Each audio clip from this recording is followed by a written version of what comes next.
All sources and imagery belongs to their respective owners. I hold no ownership over the imagery presented. I cite all my data and my sources. This is to say that when I use the imagery, this is for the sake of education, upliftment, and all guides relevant to fair use and copyright use. First of all, I want to thank every single one of you for coming out. This is very important. This is very vital. Black lives have always mattered. We have always been important. We have always meant something. We have always succeeded, regardless. And now is the time. I ain't waiting. I ain't waiting. John Boyega. He was just 28 years old when he made this speech, and everything about it is soothing to my soul. John Boyega empowered audiences in ways that we, especially in a vulnerable population like ours, aren't typically used to. Now imagine a world where we could be told that we matter and that we always mattered.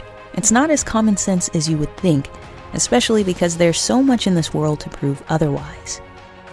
And so for someone as powerful and prominent as John Boyega to affirm vulnerable audiences, people who may not hear that they are worthy at all, it's very fulfilling. To compound on that is the power of representation. John Boyega is a prominent figure using his prominence to uplift a smaller, less powerful group of people. And when I say smaller, I'm not just speaking numerically because of the population data of black people in the UK. I'm speaking in reference to infrastructural wealth, into infrastructural power dynamics between us as a population and other groups.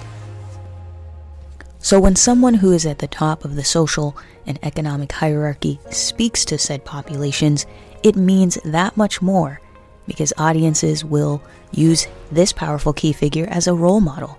Audiences will see him and think, wow, this man said it, so that means it must be true. And imagine if there were more John Boyegas in prominent key positions that also used their influence to positively impact especially vulnerable populations. Imagine what that would do for representation, how that would empower audiences for the good in reversing generational conundrums, in shifting the tides of chaos that we're typically used to. Just imagine what that would be like if we had key figures like John Boyega more often. But also imagine what that would be like if we had key representation that was wholesome, uplifting more often. What would that do for us? John said a lot of thorough things in this speech. He spoke about affirming audiences, generational curses, and using ourselves as resources. Resources that could better each other's lives because we all have skills that we can contribute to the table of our collective influence. But speaking of this, John also spoke about something I'm extremely passionate about, something that this channel has referenced, which is pro-marriage, pro-nuclear families. What people have to understand is a lot of the data suggests that when it comes to nuclear families and marriage, especially in vulnerable populations, especially in Western contexts, these aspects are rare, so it's very difficult to find these dynamics. Not that they're not present, but that it's hard to relate to it when that's not what you see on an everyday basis. There are entire regions that are so laden with single-parent dynamics that that's all they see and have seen for generations. John Boyega comes from the UK, so I'm sure he's no stranger to the single-parent dynamic that unfortunately aggressively is in our collective. I'm sure he seems like a rarity. He comes from a powerful nuclear family himself. Now, John's speech is legendary. I'm sure something that will exist for generations that people will draw inspiration from. Incredible speech. And we don't see people speak like that in this era. This was in 2020, but you don't really see people talk like that in this, since maybe decades ago, many decades ago. So it's really, really powerful that someone as prominent as John in his position served in that revolutionary stance that we are not used to. In just 4 minutes and 43 seconds, John spoke life, all the themes that we need to see. And who knows how many lives he changed just that day, and obviously for generations forward, because people can take those words and feed on that and really learn from that and pass that down to their own offspring. I need you guys to understand. I need you to understand how painful this is. I need you to understand how painful it is to be reminded every day that your race means nothing. And that isn't the case anymore. That is never the case anymore. We are going to try today. Now, the beauty of voices is that they can do two things. They can either perpetuate chaos, whether they think they're doing that or not, or they can shift the tides and empower audiences to feel beyond what we're typically used to see beyond what we were told was possible. And imagery and content can all serve that role. And to be frank, my theory, this is a conspiracy theory, is that imagery and empowering rhetoric, especially for our population, is scarce, simply for that reason, that it's made scarce because if we were to imitate media, if we were to fulfill media, we would be in a greater position if those things were uplifting us. So, you may think, well, why wouldn't people want us to be uplifted? That's a longer case study for another time. But in summation, my belief is because they just don't. It doesn't allow them to benefit.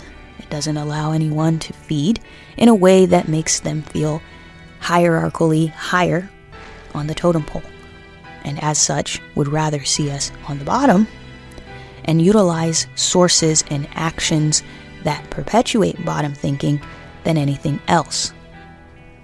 But you never really see in broadcast media or in other forms of print images that look like these.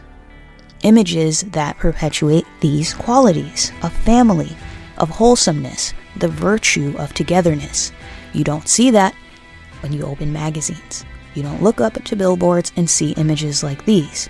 You don't see prominent figures as often as what John Boyega did. Like I said, he's rare, who speak in a way that's affirming to populations. You don't. If you were to see it, you might see it on cyber media, you might see it on the social platforms like TikTok, Instagram, Pinterest, YouTube, which is great. I'm glad that people are taking stances to promote family and to uplift family. But where are they in the larger, more globalized sense? Because when we're talking about how much funding and scripting and timing goes into creating larger productions, you would think this would be in movies. You would think this would be in TV shows. Like, hey, let's uplift that population so that they can feel more affirmed, so they can feel more alive, so they can feel more present. Let's make them feel good about, their families. Let's make them feel good about making families. You would think that would be the norm because they have the money, the funding to promote that. And you may say, well, we shouldn't rely on outside resources to do this. And I don't really disagree in the total sense, although I do wonder why much goes into seeing opposite to this type of imagery, usually chaotic content, usually content that is anti-marriage, anti-family. So if you can fund other things that are not wholesome, that are not conducive, you have to ask, what's the issue with funding things that are? If there is that dichotomy, if we're going to use arguments like, oh, well, nobody can do this for us, then why does a lot go into not putting us in a powerful light? Why does a lot go into putting us in a negative light, in negative tropes? Just ask yourself that. And to top matters off even further is to note that John Boyega is speaking to not just us and the things that we can do well. We don't have to resume delusion. We don't have to become egocentric. He speaks to the things we're not doing so well. This message is specifically for black men. Black men. Speak.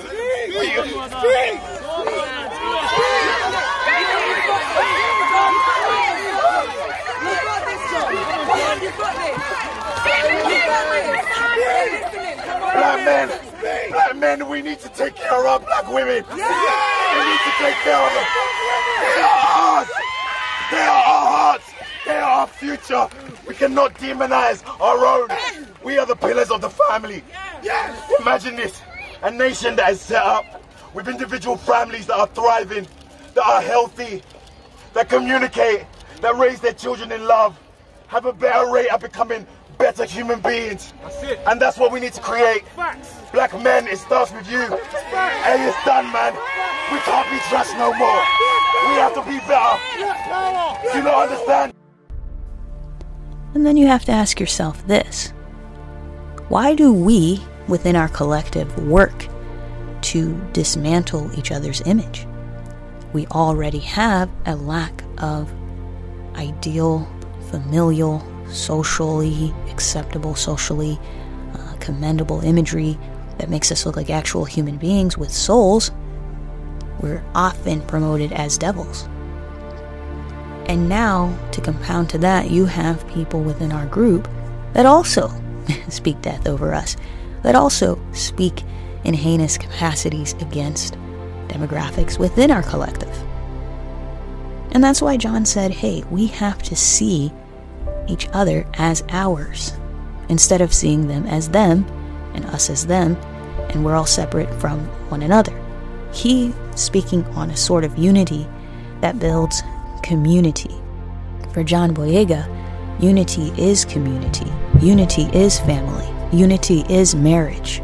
And that's why I believe John Boyega is pro-marriage, pro-nuclear family.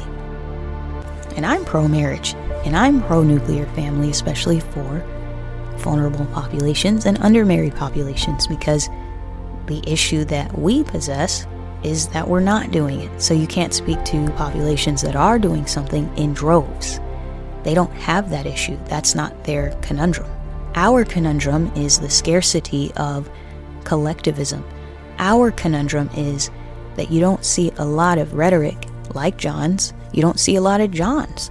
You don't see a lot of people that are in this stance that say, hey, let's be pro our lives. Let's be pro our families. Let's be pro unity. Let's be pro love and community. You don't see that, and it's like it weathered away. It's expired. I guess now we're in the promised land. I guess now we're in heaven, so that we don't have issues anymore. That went away in the 1960s or something. You know, that went away with people like Malcolm X. So now in this era, it's more, you could do whatever you want. There are no problems.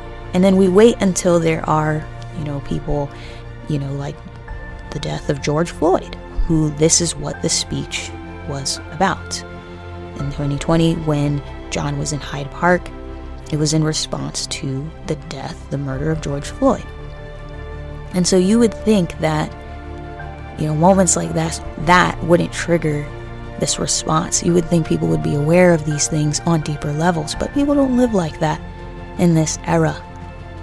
There's a deeper case study and reasoning as to why, and in God's willing future times, let's see what the Lord says. I might discuss that, but let's just say, if I had to review this speech, it is in its totality one of the most legendary speeches I have ever heard with regards to empowering vulnerable populations.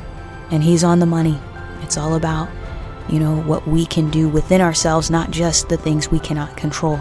Because, let's just be honest, I don't think that there's going to be much to change to uplift our families in high places, in media.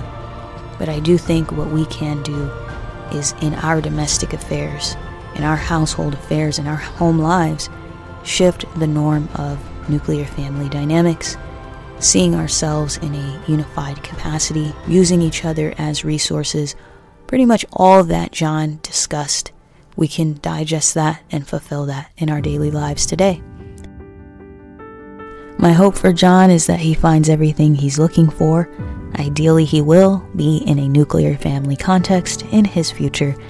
And I also hope that for many within vulnerable communities and populations, that they find their healthy marriages and that they aspire to new heights. Time can only tell in that regard how that will reflect in the media aspect. But until then, I'm just glad that all these families exist. And I think that that one person in the form of John Boyega, he's making a big impact that what he doesn't know will reverberate for generations to come as well. So, I'm pro-marriage and I'm pro-nuclear family. Hope you like the video. Hope you like the imagery. Thanks so much for watching and stay tuned for more.